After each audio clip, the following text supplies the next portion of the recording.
പുളി ഇഞ്ചി വിഷുവിനും ഓണത്തിനുമൊക്കെ സദ്യയ്ക്ക് നമുക്ക് വിളമ്പാവുന്ന അച്ചാർ, അല്ലെങ്കിൽ തയ്യാറാക്കി ഫ്രിഡ്ജിൽ ഏകദേശം ഒരു വർഷത്തോളം സൂക്ഷിച്ച് വെക്കാൻ പറ്റുന്ന അച്ചാർ എങ്ങനെയാണ് തയ്യാറാക്കുന്നതെന്ന് നോക്കാം. ഇതിനായിട്ട് ഇഞ്ചി തൊലി കളഞ്ഞ് നല്ലോണം കഴുകി തുണിയിൽ ഇതുപോലെ വെള്ളം കളയാനായിട്ട് ഉണക്കാനായിട്ട് വെക്കണം. കൂടെ പച്ചമുളകും വെക്കണം. അതിൻ്റെ കൂടെ ഓറഞ്ച് വലിപ്പത്തിലുള്ള പുളി ഇതുപോലെ ചെറിയ ചൂടുവെള്ളത്തിൽ കുതിരാനായിട്ട് വയ്ക്കാം. ഇനി ഇഞ്ചി ഇതുപോലെ ചെറുതായിട്ട് കൊത്തി അരിയണം, അല്ലാതെ ഗ്രേറ്റ് ചെയ്തെടുക്കാൻ പാടില്ല. അങ്ങനെ ഗ്രേറ്റ് ചെയ്തെടുക്കുകയാണെങ്കിൽ നമുക്ക് വറുത്തെടുക്കുമ്പോൾ കറക്റ്റായിട്ട് അത് മുരിഞ്ഞ് കിട്ടത്തില്ല, അതിൽ ജ്യൂസ് ഒരുപാട് വരും. അതിലും നല്ലത് ഇതുപോലെ ചെറുതായിട്ടൊന്ന് അരിഞ്ഞെടുക്കുന്നതാണ് നമുക്ക് എളുപ്പം വറന്ന് കിട്ടാനായിട്ട്. അതുപോലെ തന്നെ ഉണങ്ങിയ പച്ചമുളകും ഇതുപോലെ ചെറുതായിട്ട് അരിഞ്ഞെടുക്കുക. എത്രത്തോളം ഇഞ്ചിയിലും പച്ചമുളകിലും ഒക്കെ വെള്ളമയം നന്നായിട്ട് മാറ്റിയെടുക്കാൻ പറ്റുമോ അത്രത്തോളം വെള്ളമയം മാറ്റിയിട്ട് വേണം അരിയാനായിട്ട്. അരിഞ്ഞതിന് ശേഷം അതേ തുണിയിൽ കുറച്ച് കരിവേപ്പിലയും അതുപോലെ നന്നായിട്ട് കഴുകി ഉണക്കി എടുക്കാം.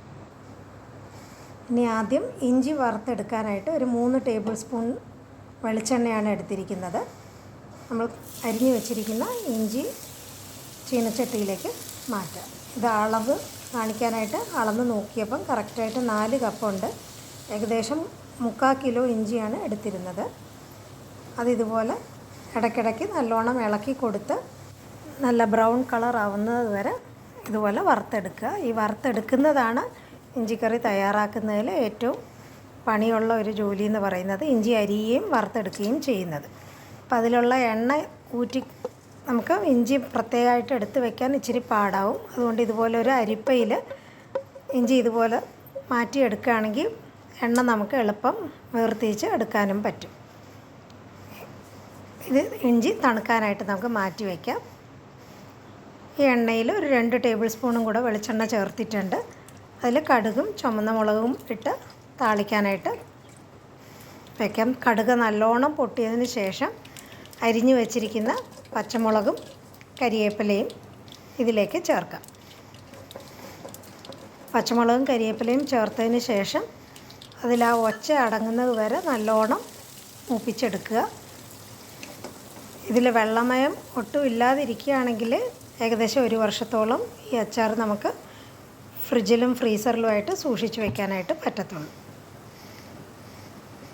ഏകദേശം ഒച്ച അടങ്ങുമ്പോൾ ഗ്യാസ് ഓഫ് ചെയ്തിട്ട് വേണം പൊടികൾ ചേർക്കാനായിട്ട്. മഞ്ഞൾപ്പൊടിയും കായപ്പൊടിയും ഒരു കളറിന് വേണ്ടി കുറച്ച് കാശ്മീരി ചില്ലി പൗഡറും ചേർത്തിട്ടുണ്ട്. ഇപ്പോൾ പച്ചമുളകിനും മുളക് പൊടിക്കുമൊക്കെ എരിവ് കൂടുതലാണെങ്കിൽ അതനുസരിച്ച് ശകലം കുറച്ചോളാം. ഇപ്പോൾ പച്ചമുളക് ഏകദേശം ഒരു 25 പച്ചമുളകോളം എടുത്തിട്ടുണ്ട്. 3 ടീസ്പൂൺ കാശ്മീരി ചില്ലി പൗഡറും എടുത്തിട്ടുണ്ട്. പൊടികളൊന്ന് മൂത്ത് വരുമ്പോൾ നമ്മൾ പിഴിഞ്ഞ് വെച്ചിരിക്കുന്ന പുളിവെള്ളം നമുക്കിതിലേക്ക് ചേർക്കാം. പുളിവെള്ളം അരിച്ചിട്ടാണ് മാറ്റി വെച്ചിരിക്കുന്നത്. 5 കപ്പോളം പുളിവെള്ളം പിഴിഞ്ഞെടുക്കുക. അച്ചാർ തയ്യാറാക്കുമ്പോൾ പുളിവെള്ളം എപ്പോഴും അരിച്ച് വേണം ചേർക്കാനായിട്ട്. ഏറെക്കാലം അച്ചാർ കേടുകൂടാതെ ഇരിക്കണമെങ്കിൽ ഇതുപോലത്തെ ചെറിയ ചെറിയ ടിപ്സ് നമുക്ക് നോക്കേണ്ടതാണ്. 5 കപ്പോളം പുളിവെള്ളം ചേർത്തിട്ടുണ്ട്. ഇഞ്ചി വറുത്തത് നന്നായിട്ട് തണുത്ത് വരുമ്പം ഇതുപോലെ ഒന്ന് തരിതരിപ്പായിട്ട് പൊടിച്ച് വയ്ക്കാം. സ്മൂത്തായിട്ട് പൊടിക്കേണ്ട. ആ ഇഞ്ചിയുടെ ചെറിയ കഷ്ണങ്ങളും നമുക്കതിൽ കാണണം. അല്ല പൊടിക്കാതെ ഡയറക്റ്റായിട്ട് ഇടുന്നതാണ് ഇഷ്ടമെന്നുണ്ടെങ്കിൽ ഡയറക്റ്റായിട്ടും ഇടാം. ഏകദേശം നന്നായിട്ട് തിളച്ച് ഒന്ന് വറ്റി വരുമ്പം സ്വാദിനാവശ്യമുള്ള ഉപ്പ് ചേർത്ത് ഏകദേശം 1 കപ്പോളം ശർക്കര ചേർത്തിട്ടുണ്ട്. ഇപ്പം എടുത്ത അളവിൽ 1 കപ്പ് ശർക്കരയുടെ മധുരം ഒട്ടും കൂടത്തില്ല. നമ്മൾ പൊടിച്ചു വെച്ചിരിക്കുന്ന ഇഞ്ചിയും കൂടെ ചേർത്ത് മിക്സി കഴുകണമെങ്കിൽ അതേ പുളിവെള്ളം വെച്ച് തന്നെ കഴുകുക, വേറെ പച്ചവെള്ളം എടുക്കരുത്. എല്ലാം കൂടെ ചേർത്ത് നന്നായിട്ട് യോജിപ്പിച്ചതിന് ശേഷം ചെറിയ തീയിലും മീഡിയം തീയിലും വെച്ച് വേണം ഇത് കുറുക്കിയെടുക്കാനായിട്ട്. എങ്കിലേ അതിൻ്റെ ആ പരുവം കറക്റ്റായിട്ട് കുറുകി കിട്ടത്തുള്ളൂ. തിളച്ചും കുറുകി ഏകദേശം വരുമ്പം എണ്ണ മുകളിൽ നന്നായിട്ട് ഇതുപോലെ മുതന്ന് വരും. അപ്പോൾ ചാറ് നല്ലോണം കുറുകി വന്നിട്ടുണ്ട്. അപ്പോൾ ശർക്കരയും ചേർത്തിട്ടുള്ളത് കൊണ്ട് തണുത്ത് കഴിയുമ്പം ഒന്നും കൂടെ കട്ടിയായിട്ട് വരും. ഗ്യാസ് ഓഫ് ചെയ്ത് നമുക്കിത് തണുപ്പിക്കാനായിട്ട് വയ്ക്കാം. തണുത്തതിന് ശേഷം കാണിക്കുകയാണെങ്കിൽ അത് കറക്റ്റ് പരുവത്തിൽ നമുക്ക് കിട്ടിയിട്ടുണ്ട്. ഇതുപോലെ നമ്മൾ ഇലയിൽ ഇടുകയാണെങ്കിൽ അങ്ങനെ അധികം ഒഴുകി പോവാത്ത രീതിയിൽ വേണം അതിൻ്റെ പരുവം ഇരിക്കാനായിട്ട്. ഇപ്പോൾ ഈ പുളിയിഞ്ചി കുറച്ച് കൂടുതൽ ക്വാണ്ടിറ്റിയിലാണ് തയ്യാറാക്കിയത്. ഇത് ഏറെക്കാലം കേടുകൂടാതെ സൂക്ഷിക്കണമെന്നുണ്ടെങ്കിൽ ചെറിയ ഗ്ലാസ് ബോട്ടിലുകളിലാക്കി 4-5 ബോട്ടിലുകൾ ഫ്രീസറിൽ വയ്ക്കുക. ഒരു ബോട്ടിൽ താഴെ റെഫ്രിജറേറ്ററിലും വയ്ക്കുക.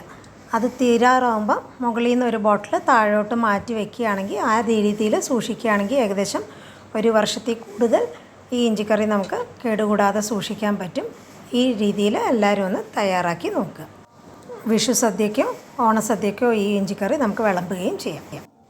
ഈ വീഡിയോ ഇഷ്ടപ്പെടുകയാണെങ്കിൽ ലൈക്ക് ചെയ്യുക, ഷെയർ ചെയ്യുക, സബ്സ്ക്രൈബ് ചെയ്ത് സപ്പോർട്ട് ചെയ്യുക.